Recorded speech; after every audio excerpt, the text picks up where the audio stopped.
காலை வணக்கம். காலையில் பிரேக்ஃபாஸ்ட் பாருங்கள், சுட சுட இட்லி செஞ்சுருக்கேன்.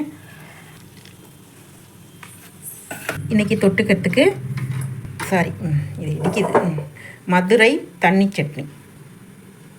தேங்காய் போடாமல் பொட்டுக்கலை மட்டும் போட்டு செய்கிற தண்ணி சட்னி.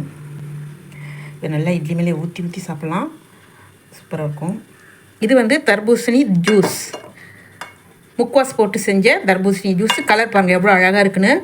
முக்வாஸ் போட்டிருக்கேன், இது வீடியோ போட்டிருக்கேன், ரிலேட்டட் வீடியோவில் பின் பண்ணி வைக்கிறேன். இந்த வெயிலில் யூஸ் பண்ணி போட்டு வச்சுக்கோங்க, சூப்பராக இருக்குது. எல்லாத்துக்குமே நம்ம யூஸ் பண்ணிக்கலாம். இங்கே கொஞ்சம் நேந்திரம்பழம் வேவிச்சு வச்சுருக்கேன்,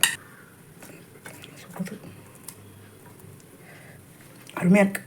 இன்றைக்கி மதியம் லஞ்சுக்கு பாருங்கள், சுட சுட சோறு, சாம்பூசணிக்காய் போட்டு மோர் குழம்பு, ரசம், சேனக்கிழங்கு வறுவல், வெங்காயத்தாள் பொரியல், தயிர் வர ஊற்றிருக்கேன்.